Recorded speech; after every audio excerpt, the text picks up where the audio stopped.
I'm David Brinkley, NBC News. In Chicago today, the U.S. Department of Labor was holding a hearing on charges the AFL-CIO Construction Unions discriminate against black workmen. During the hearing, hundreds of white union members milled outside the building and for a time blocked the entrance. Then somebody at the edge of the crowd pulled a gun, fired several shots. Nobody was hurt, but it became rough and disorderly.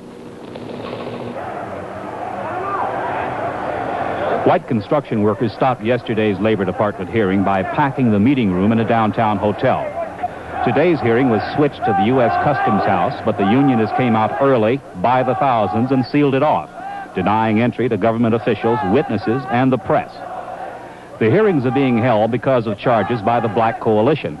And when coalition leader C.T. Vivian showed up this morning to testify, unionists moved in and police had to escort him to safety. Arthur Fletcher, Assistant Secretary of Labor, appeared next. He needed police help too, but finally got into the building through a basement entrance, as did others. As the crowd and the tension mounted, police called for reinforcements. Minutes later, several hundred more policemen moved in wearing blue riot helmets. You're supposed to keep the street clear anyway. Back up on the curb, gentlemen. The crowd stayed on, milling about on the sidewalks. Then someone fired 4 shots into the air, and the crowd moved in on 2 young blacks. That started the fighting.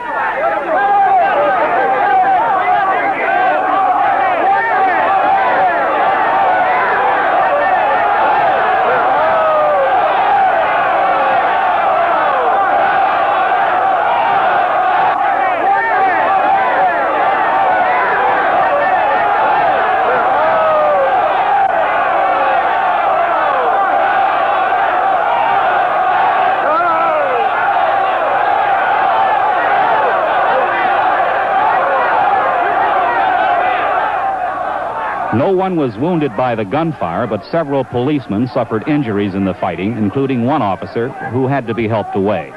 In the course of Despite the violence, today's hearing did get underway. One of the witnesses, Samuel Simmons of the Department of Housing and Urban Development, said his agency will recommend sanctions as a result of an investigation his agency made. As a result of these investigations, I recommend to you that enforcement action to impose economic sanctions in the form of prohibition of future contracts and the cancellation of existing contracts be taken pursuant to executive order upon 17 of the contractors whom we investigated and upon other contractors who may, after investigation, be found to have engaged in similar practices. Labor Department officials here say the public hearings will continue tomorrow.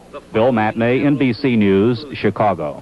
Number 1. The Huntley Brinkley Report is produced by NBC News and brought to you in color.